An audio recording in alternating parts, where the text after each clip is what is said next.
Joseph Morong? Sir, should I address you as ASEC or Secretary? Spokesperson. Sir, shift tayo topic Yes. UP. Yung UP wants to confer a doctorate degree on President Duterte. Is he inclined to accept?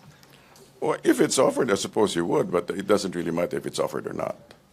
Pero na-communicate na po ba ng Board of Regents? As far as we know, there's no official statement.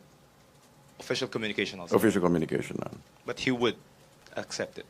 Why not? Okay. Not that, you know, it's not something that he runs after. Okay. Laila on UP? Follow up? Sir, kasi Vice Mayor Duterte issued a statement saying the President doesn't give a heck about these awards. So, has he communicated whether he's open to this? Because he has mentioned in previous speeches that Well, he doesn't. yeah, you know, it would be, although he doesn't run after awards, you know, it would be a sign of goodwill towards the highest, well, one of the most premier, one of the three premier institutions. All right, it would be, of course, it would be quite an honor to receive that. But it's not something that he's, you know, angling for.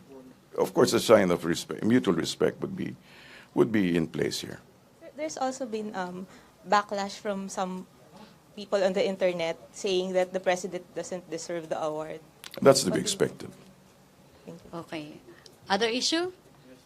Raymond Tenasa? Sir, good morning. Sir, during the PhilCom meeting, the President, he made mention that he will be collecting taxes from Mr. Lucio-Tan. So is this as an order already for the BIR to initiate the process to actually collect the unpaid taxes of Mr. Lucio-Tan? Let's defer to BIR.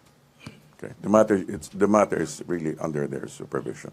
So we expect that this is just not a joke, not just words, but actually a decision to actually collect taxes from Mr. Lucio-Tan. And BIR should collect. You know, it's a task. It's part of the responsibility of the Bureau to do such things. Thank you, sir. Okay, other issue? Deo de Guzman? Magandang tanghali po, sir. Nagkausap na po ba kayo ni Secretary Piñol regarding dun sa kanyang statement yesterday na parang dissatisfied siya sa Group ng Malacanang dahil parang nababagalan siya dun sa paglalabas ng mga balita?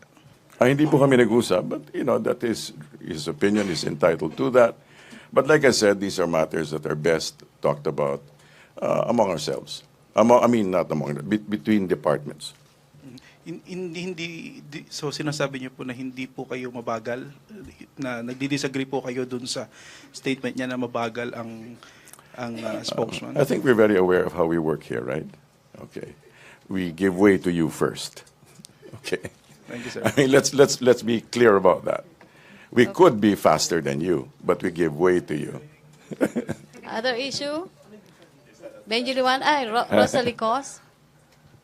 Sir, pwede po namin malaman kung ano po yung date ng issuance ng ad interim appointment po nung na-bypass po ng mga cabinet members? Yung alin po? Date po nung pong issuance ng ad interim appointment.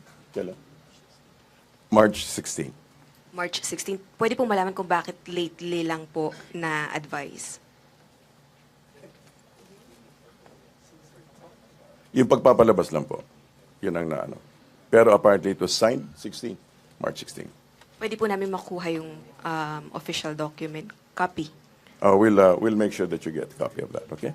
Thank Okay, you. thank you, Rosalie. Pia?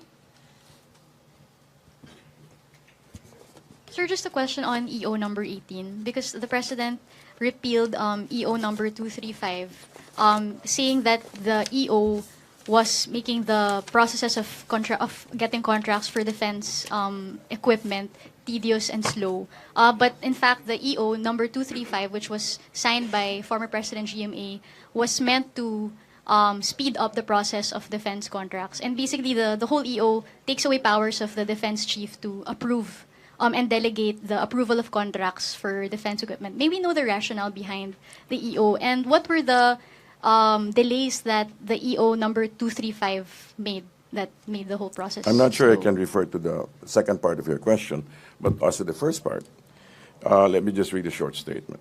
The President signed EO 18 to promote, and I quote, transparency, impartiality, accountability in procurement transaction. Not so much speed, take note.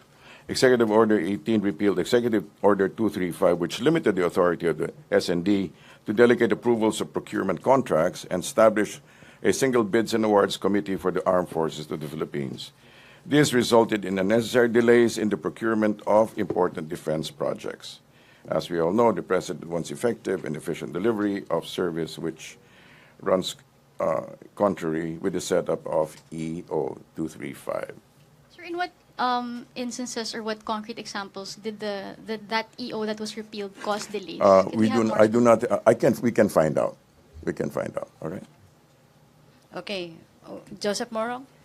Sir, I've already asked the DFA, but I'd like to get the palace statement with regard to the Bataan incident. If there is such a thing, sir, that China fired upon our fishermen, how are we going to view such actions from China? First, Given that, you want to I think foster... what's important is to verify the circumstances, not just the actual fact, but the circumstances behind that, in which case we defer to DND and NSA. Okay, thank you. Thank you, Malacanang Press Corps. Thank you, Presidential Spokesperson Ernesto Abella. Thank you, Ambassador Painor. Thank you very much. DFA Spokesperson Bolivar. Back to our main studio sa Radyo ng Bayan and PTV.